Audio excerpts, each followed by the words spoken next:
The first time Mr. Armand Hale counted money in front of Lena, he did it slowly.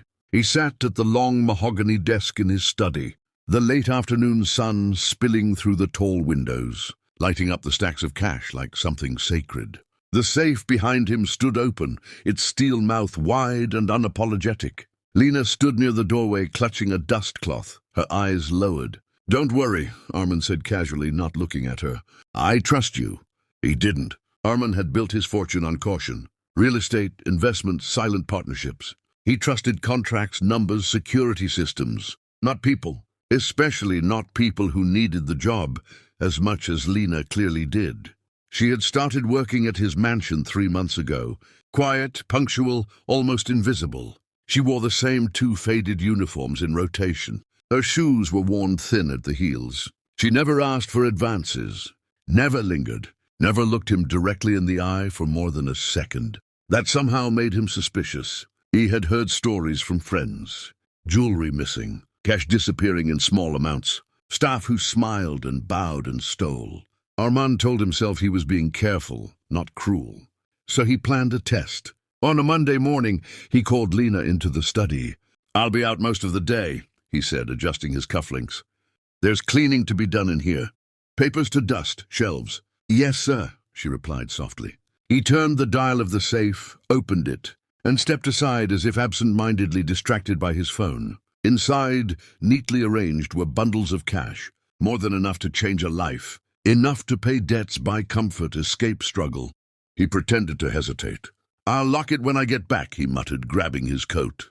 Then he walked out, leaving the safe door slightly ajar. But he didn't leave. Instead, he watched from the security feed on his phone, sitting in his car at the end of the driveway. His jaw tightened as Lena entered the study an hour later. She moved methodically, dusting the shelves, wiping the desk, straightening books. Eventually she noticed the open safe. She froze. Even through the grainy camera, Armand could see the shift in her breathing. She stepped closer, her hand hovering in the air as if drawn by gravity. For a long moment she just stared. Armand leaned forward in his seat, heart pounding unexpectedly. Lena looked toward the door. The hallway was empty. She took one slow step closer. Armand felt a bitter satisfaction rise in his chest. He knew it. He had always known. Then something unexpected happened. Lena reached out, not toward the money, but toward the heavy safe door. She pushed it gently, closing it halfway. She didn't spin the lock. She simply left it resting against the frame, shielding the contents from view. She stood there, staring at the metal surface. Then she did something that made Armand's breath catch. She stepped back, wiped her hands on her apron, as if afraid of contaminating something, and hurried out of the room. 10 minutes later, she returned holding a small, folded piece of paper. She hesitated, then placed it carefully on the desk. After that, she finished cleaning without looking at the safe again. Armand stared at the screen long after she left the study. His chest felt tight, but not with triumph. He waited another hour before walking back inside the house. His footsteps echoed louder than usual. The study felt different now, heavier. The safe door was closed but unlocked. On the desk lay the folded paper. He picked it up slowly. The handwriting was neat but slightly uneven. "Sir, I noticed the safe was open. I closed it to keep it safe. I did not lock it because I do not know the code. Please forgive me if I overstepped. I understand that trust is important. Thank you for trusting me with your home." Armand read the note twice.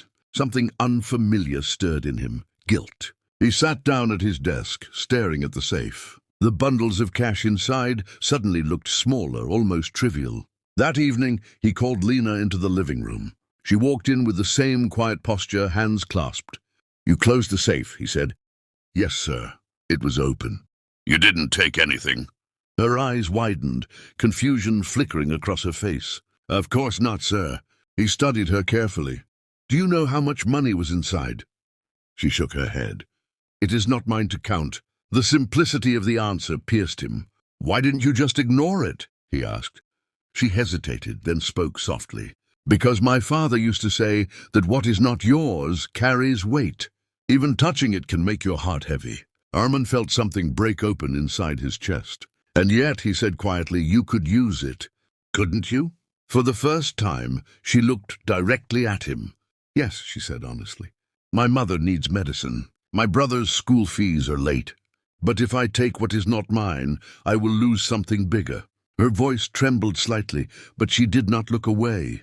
What would you lose? He whispered. Myself.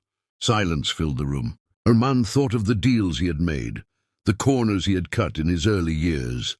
Legal, perhaps, but ruthless. He thought of friendships sacrificed for profit, of the marriage that had ended because he valued work more than warmth, of nights spent alone in a house too large for one man. He had money, but what had he lost? He looked at Lena again.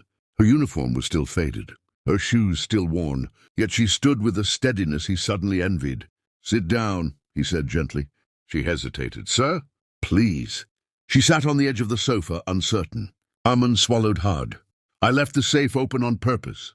The color drained from her face. Sir, if I have done something wrong? No, he interrupted quickly. You did everything right. It was me who was wrong. He took a shaky breath. Words did not come easily to him, but he forced them out. I wanted to see if you would steal. The confession hung heavy in the air. Lena lowered her gaze, not in anger, but in quiet understanding. It is your house, she said softly. You have the right to be careful. The absence of bitterness in her voice made his throat tighten. No, he said, his voice breaking slightly. I had the right to be cautious, not to doubt your character without cause. He stood abruptly and walked to the safe. He opened it again, staring at the money. For the first time in years, it did not feel like power. He took out a bundle and returned to her. This is not charity, he said, placing it on the table between them. It is a bonus for honesty, and for teaching me something I should have learned long ago. Tears welled in Lena's eyes. Sir, I cannot. You can, he said firmly, though his own vision blurred. Because today you protected more than my money. You protected my faith. She covered her mouth, emotion shaking her shoulders. And to his own surprise, Armand felt tears spill down his face as well, not because he had been proven wrong, but because for the first time in years, he had been reminded that integrity was worth more than anything locked in steel.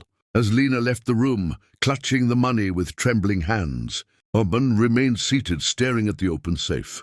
It looked different now, empty somehow, and yet, for the first time, he did not feel poor.